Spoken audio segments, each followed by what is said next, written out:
Bienvenue dans cette section de notre cours où nous allons explorer la gestion des issues sur GitHub. Alors, c'est quoi un issue? Les issues sont un moyen puissant de suivre les tâches, les améliorations et les bugs au sein de vos projets GitHub. Apprendre à les utiliser efficacement peut grandement améliorer la collaboration et la productivité de votre équipe. On va d'abord Pour ce projet-ci, c'est un projet de test dont nous allons simplement créer deux issues et, et mettre les descriptions. Je vais vous montrer comment créer aussi des labels correspondants aux issues.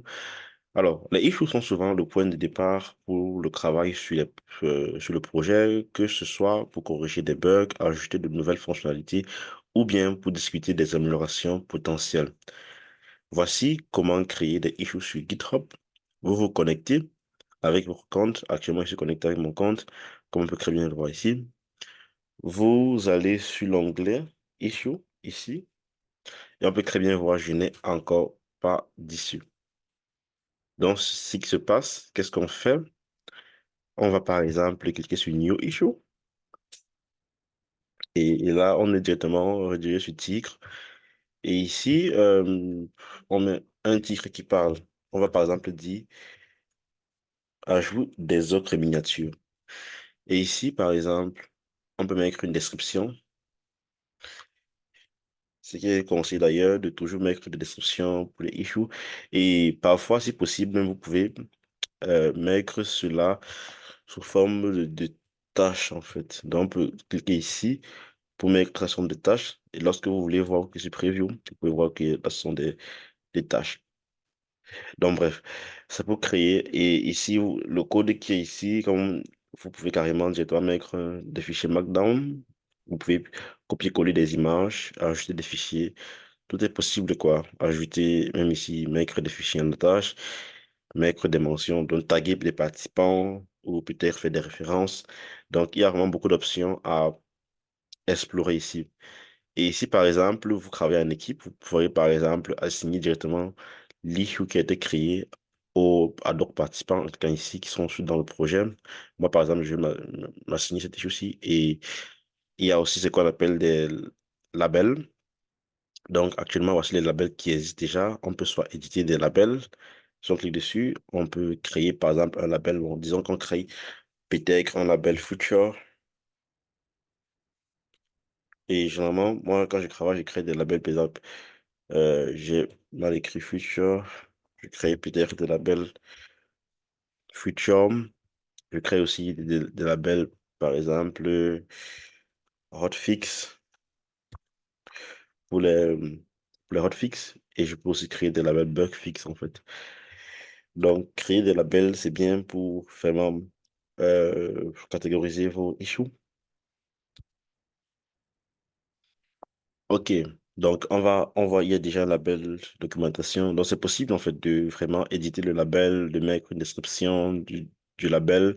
Si le label ne parle pas, hein. Bon, feature, c'est pour les nouvelles fonctionnalités. Hotfix et bugfix sont pour les erreurs. Bon, je vais pas venir en détail, je vais pas venir expliquer c'est quoi un hotfix, c'est quoi un bugfix ici. Ok, donc on va retourner au niveau de nos issues. On peut très bien voir que je n'ai pas enregistré.